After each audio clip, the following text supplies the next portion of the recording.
Good morning. It's Wednesday, June 14th, just before 6 a.m. Central. I'm Philip Streible, Chief Market Strategist at Blue Line Futures, giving you a precious metals minute here. So looking at the precious metals overnight, slightly positive here, kind of a small rebound going on. You got gold up $3, 1961, silver up 12 cents, 23.93, copper up 384, platinum down 6 at 1976. So small support on the gold market right around that 1950 level. We saw some short covering take place at that level after yesterday's sell-off, and then also some new longs being established. If you're long on the copper market, we did take some profits yesterday. Nice job at 388 on the December contract. That came in on the prospects that the People's Bank of China, they had cut some of those reserve requirements.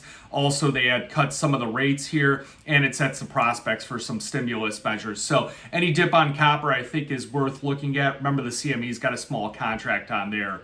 You look at gold, you had 10 straight days of ETF outflows, so that's really what's put some pressure on it. I think it's more of a rotation. People are chasing other equities. They're chasing those AI stocks, things like that, chasing a lot of tech.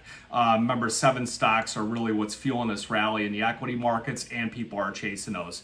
You look at platinum, it reached the largest ETF outflow that I've seen in quite a long time, also the lowest level since March. So seasonal weakness in the platinum, you sell it on June 11th, you cover it on June 24th. It's worked out 14 out of 15 years.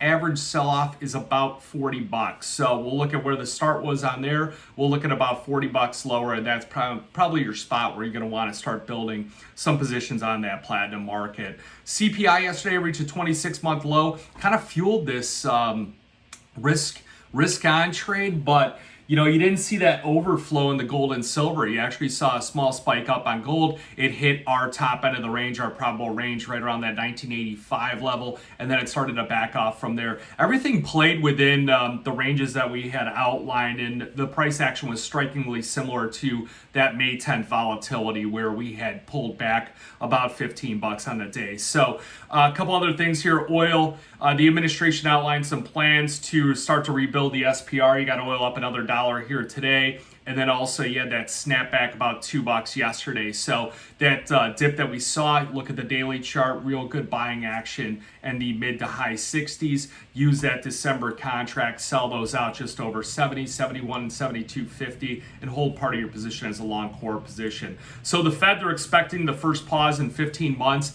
However, so I think that at 1 p.m. Central, you'll see that they'll come out, they'll pause. That's what Fed Watch Tool and everything else is indicating. So if you get really ahead on your positions on that, you're gonna want to stay defensive, maybe lighten up in a Jerome Powell at 1:30, that's Central Time, because I think he's gonna come out and I think he's kind of backhand any kind of rally and say that they're keeping their options open, they'll review the dot plot, things like that. Remember, the Bank of Australia and the Bank of Canada both paused. They got the relief rally, and then what happened a couple months later, inflation started to tick up, they raised rates again. So you got any questions, give me a call. I'm gonna be out of pocket Thursday, Friday, Saturday, second half on Thursday. So I'm gonna try and do a video. I'll be in Gainesville, Georgia on a short vacation here. So you got any questions, give me a call, 312-858-7303. Remember, futures and option trading does involve risk of loss, may not be suitable to all investors. Good luck, good trading.